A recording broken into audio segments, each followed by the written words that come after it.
బాల కార్మికులను ఇటుక బట్టీల్లో ఫ్యాక్టరీల్లో పనిలో పెట్టుకుంటే యజమానులపై చర్యలు తీసుకుంటామని జిల్లా legal service authority secretary judge Swathi Reddy హెచ్చరించారు.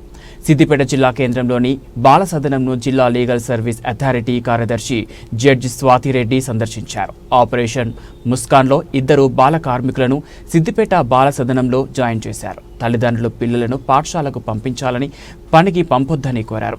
ఈ సందర్భంగా బాల సదనంలో పలు చట్టాలపై వారికి అవగాహన కల్పించారు.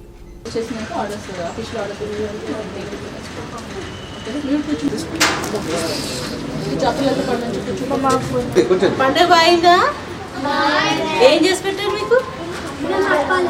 ఏం అప్పులు నాకు ఉన్నాయా? మీరు చేసినారా? ఉన్నాయా? ఉన్నారా? మంచి చదువుకుంటారు, అందరు పాటలు పాడతారు. నీకు పంపించాను మంచి చదువుకోవాలి, స్కూల్కి వెళ్ళి అట్లా బయట ఉండదు. మీకు నాకు అసలు కొత్త పాట వేసుకున్నారా?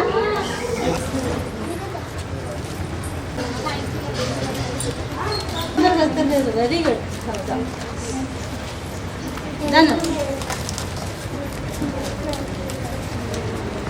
డిఎల్ఎస్ఎల్లో మాకు ఎస్ఎల్ఎస్ ఇన్స్ట్రక్షన్స్లో భాగంగా ఎవ్రీ మంత్ కూడా బాల సదన్ శిశు గృహాన్ని మేము విజిట్ చేస్తాము. అక్కడ అన్ని వసతులు బాగున్నాయి లేవో చెప్తాము. అలాగే పిల్లలకి సంబంధించిన వాళ్ళ చైల్డ్ రైట్స్ గురించి ఎక్స్ప్లెయిన్ చేయడం జరుగుతుంది. ఆ విధంగా జనవరిలో కూడా ఇక్కడ విజిట్ చేయడం జరిగింది. అలాగే వాళ్ళ ఆపరేషన్ స్మైల్లో భాగంగా 2 పిల్లల్ని రెస్క్యూ చేశారు. సో వాళ్ళకి సంబంధించి ఎటువంటి కేర్ అండ్ కస్టడీ ఇవ్వాలో సిడబ్ల్యూసీ కమిటీ ముందు పెట్టిన తర్వాత నిర్ణయం తీసుకోవడం జరుగుతుంది. వాళ్ళ పేరెంట్స్ దగ్గర సేఫ్ అండ్ సెక్యూర్గా ఉండి చదువుకోగలిగితే అక్కడ కస్టడీ ఇస్తారు. లేదంటే వాళ్ళకి ఏదైనా ఒక బాల సదన్లో వాళ్ళకి అకామిడేషన్ ప్రొవైడ్ చేయడం జరుగుతూ ఉంటుంది. సో ఇక్కడ ప్రస్తుతానికి అయితే ఇక్కడ అన్నీ కూడా క్లియర్ అండ్ నీట్గానే మెయింటైన్ అవుతున్నాయి. చిన్న ఇన్స్ట్రక్షన్స్ ఏవైతే ఉన్నాయో అవన్నీ వాళ్ళకి అందజేయడం జరిగింది.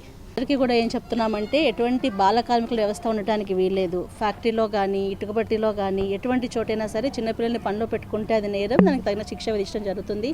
పంపించిన పేరెంట్స్ని కూడా ఒక్కొక్కసారి టాస్క్లో తీసుకుంటాము. దయచేసి పిల్లల్ని ఎవరిని కూడా పనికి పంపించద్దు, అందరినీ స్కూల్లోనే పంపించాలి అని మనవి చేస్తున్నాం.